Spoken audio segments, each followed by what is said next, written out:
Hello student, welcome to my new video. इस video में हम देखने वाले हैं कक्षा 9वीं विषय विज्ञान प्रथम मूल्यांकन प्रपत्र का हम यहाँ पर फुल सॉल्यूशन देखने वाले हैं। तो यहाँ पर मैं आपको बिल्कुल एक्यूरेट आंसर बताने वाला हूँ। यदि आप वीडियो को देखकर हल कर लेते तो आपको 20 में से 20 अंक लेने से कोई भी नहीं रोक सकता है। तो आपको करना ही कि आपको बस वीडियो के नीचे जो लाइक बटन दिख रहा है उस लाइक बटन को आप जरूर से अभी के अभी ठोक दीजिए और साथ ही में फ्रेंड के साथ अवश्य रूप से शेयर कर देना। तो यहाँ पर चलिए अब हम वीडियो को बिना किसी देरी के शुरू करते हैं और साथ ही में सभी विषयों को वीडियो सॉल्यूशन की लिंक आपको वीडियो डिस्क्रिप्शन में मिल जाएगी, आप उन्हें भी जाकर देख सकते हैं। तो यहाँ पर देखिए छात्रों, हम चलते हैं बढ़ते हैं अपने यहाँ पर प्रश्नों की तरफ। तो देखिए छात्रों, पहला क्वेश्चन हमें यहाँ पर दिया गया है कि क्या दिया गया है, उस धातु का नाम क्या है जो कमरे के तापमान पर तरल अवस्था में पाई जाती है। तो देखिए उस धातु का नाम क्या है, पारा। जो पारा यानी कि जो मरकरी है, वह मरकरी जो है कमरे के तापमान सामान्य ताप पर द्रव अवस्था, द्रव यानी कि होता है पानी वाली अवस्था, पानी यानी कि बहने वाली अवस्था में पाई जाती है। दूसरा क्वेश्चन हमें यहाँ पर दिया है, जब हम किसी तरल पदार्थ को तेजी से घुमाते हैं तो उसके भारी कण तल में इकट्ठे हो जाते हैं जबकि हल्के जो कण है ऊपर आ जाते हैं। इसमें किस सिद्धांत का उपयोग होता है ना। जैसे कि देखिए, जो कोई पानी है, पानी में क्या है, पानी को जब आप है ना हिलाएंगे घुमाएंगे, तेजी से घुमा रहे हैं आप, तो क्या होता है, जो भारी कण होता है, जैसे आपने पत्थर डाला है, क्या होता है ऊपर आ जाएगा।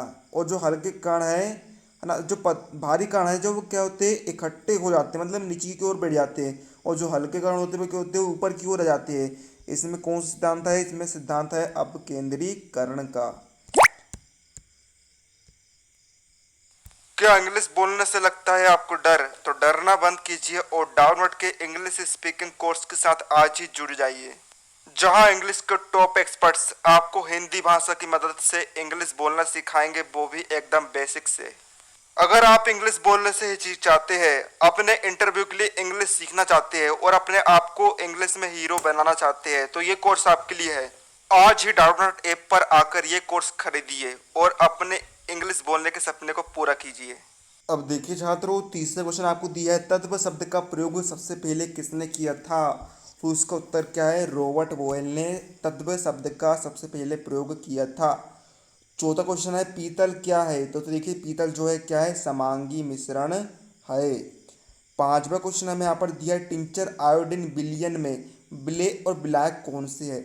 समझिए विलेय और विलायक किसे कहते हैं। विलेय, विलेय यानी कि हम जिसे घोल रहे हैं और विलायक यानी कि जिसमें हम घोल रहे हैं। जैसे कि आपने देखिए, आप पानी में डाल रहे हैं शक्कर, तो पानी क्या होगा, पानी होगा यहाँ पर विलायक, क्योंकि आप इसमें घोल रहे हैं।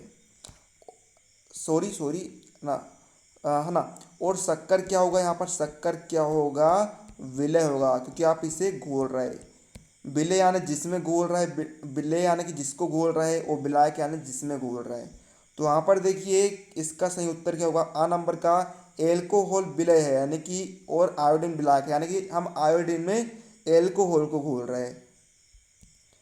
छठवा क्वेश्चन हमें यहाँ पर दिया है, निम्नलिखित में से कौन सी अधातु विद्युत की अच्छी सुचालक है। तो यहाँ पर देखिए सोना तो क्या है, धातु है। एल्यूमिनियम भी धातु है। तो यहाँ पर देखिए ग्रेफाइट क्या है, धातु है जो विद्युत की अच्छी सुचालक है, मतलब कि इसमें विद्युत का जो फ्लो है, बिजली का जो फ्लो है अच्छे से हो सकता है। सातवां हमें क्वेश्चन दिया है, हम अमोनियम क्लोराइड और सोडियम क्लोराइड के मिश्रण से अमोनियम क्लोराइड को कैसे अलग कर सकते हैं। तो इसका उत्तर होगा आपका ऊर्ध्वपातन विधि के द्वारा। आठवां क्वेश्चन हमें यहाँ पर दिया है, भोजन पकाने और भोजन के पाचन के बारे में कौन सा कथन सही है। तो इसका उत्तर क्या होगा, दोनों रासायनिक क्रिया है। देखिए रासायनिक क्रिया मतलब कि जब क्रिया हो गई कोई, जब क्रिया हुई तो क्या हो गया, कोई नया पदार्थ बन गया। तो देखिए जब आप भोजन पकाते हैं तो क्या होता है, नया पदार्थ बन जाता है, वे क्या हो जाता है, पक जाता है। और भोजन जो पच जाता है तो वे भी क्या बन जाता है, नया पदार्थ बन जाता है। तो ये दोनों क्या है, रासायनिक क्रिया है। ये अपनी पूर्व की जो अवस्था थी उसमें वापस नहीं आ पाती है। नौवा क्वेश्चन हमें यहाँ पर दिया है, क्या कि निम्नलिखित में से कौन सी अवस्था जो है बाष्पीकरण को बढ़ाती है। तो इसका उत्तर क्या होगा, जल का तापमान बढ़ने से। बाष्पीकरण मतलब कि क्या, भाप बनना। तो देखिए भाप कब बनेगी, जब आप जल जल का तापमान बढ़ाओगे। तो देखिए जब जब पानी जो है या फिर जल जो है बहुत गर्म होगा तो गर्म से क्या होगा, भाप ज़्यादा ही बनते जाएगी, जिसके कारण क्या होगा, वाष्पीकरण बढ़ेगा। 10वें क्वेश्चन में यहाँ पर दिया है, गर्मियों में घड़े में रखा पानी ठंडा हो जाता है, ऐसा किस घटना के कारण होता है?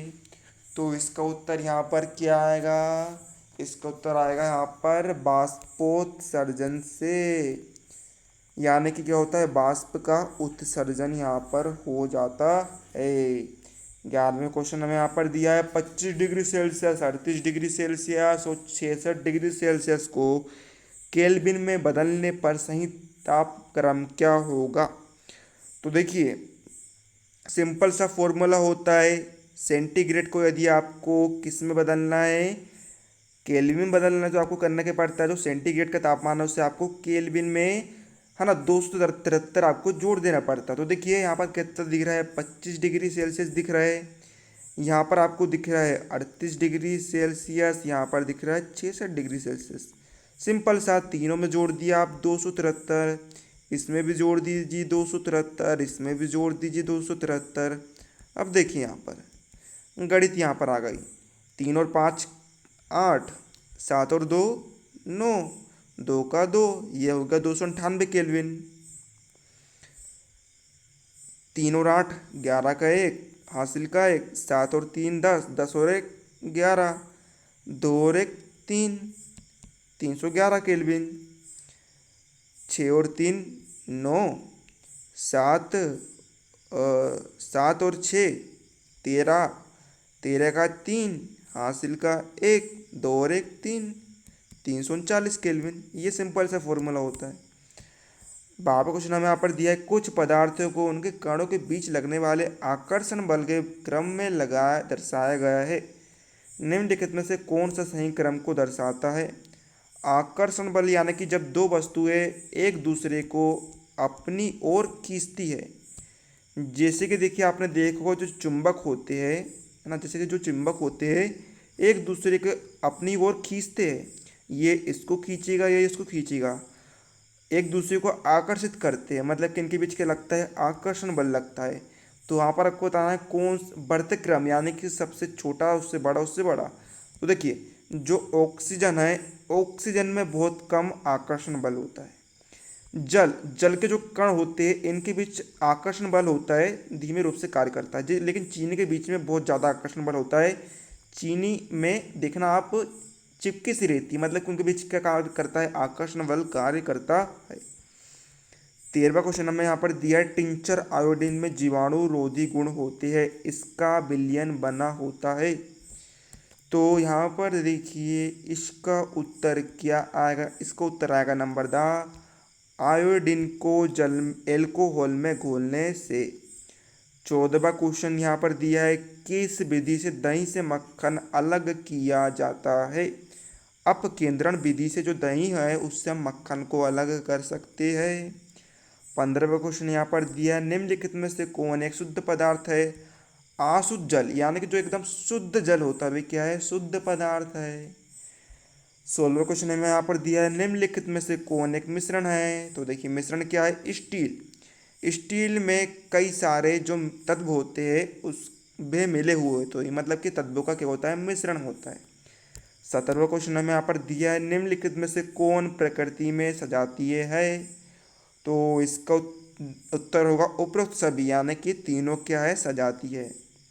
18वां है, रक्त और समुद्री जल खालिस्तान होते हैं। तो देखिए रक्त और समुद्र दोनों के होते हैं, मिश्रण होते हैं। रक्त और समुद्री जल क्या है, दोनों मिश्रण है। अब हम यहाँ पर देखते हैं क्या 19वां क्वेश्चन हमें दिया है, निम्नलिखित में से कौन एक रासायनिक परिवर्तन है? लकड़ी का क्षय, यानी कि जब लकड़ी जो है अपने आप में क्षय होती है प्राकृतिक क्रिया द्वारा, ये क्या है, रासायनिक परिवर्तन है। क्योंकि जब लकड़ी के एक बार क्षय हो गए तो फिर पुनः अपने फॉर्म में वापस नहीं आ सकती है। देखिए यहाँ पर, यदि आप देखिए यहाँ पर पहला ऑप्शन दिया है लोहे की छड़ का झुकना, यदि आपने एक बार लोहे की छड़ को झोंक दिया तो आप उसे वापस से सीधा खड़ा कर सकते हो। और जहाँ पर जो पदार्थ है अपनी भौतिक पूर्व की अवस्था में वापस जाए, वहाँ पर क्या होता है, भौतिक परिवर्तन होता है। धातु की तार को खींचना, धातु की तार को यदि आपने खींच दिया तो आप उसे वापस छोटा भी कर सकते हो। लकड़ी का है ना, इस प्रकार यहाँ पर आप समझ सकते हैं। 20वां क्वेश्चन हमें दिया है, मरकरी और ब्रोमीन दोनों क्या है। मरकरी और ब्रोमीन दोनों कमरे के तापमान पर तरल पाई जाती है, यानी कि पानी की अवस्था में पाई जाती है, बहने का गुण रखती है। इस प्रकार हमने यहाँ पर सभी क्वेश्चन के यहाँ पर उत्तर देख लिया है। उम्मीद है आपको वीडियो हेल्पफुल लगा, तो वीडियो को लाइक कर दीजिएगा, चैनल पर नए चैनल सब्सक्राइब कर लीजिएगा। मिलते हैं अगले किसी नए वीडियो में, तब तक के लिए जय हिंद, जय भारत।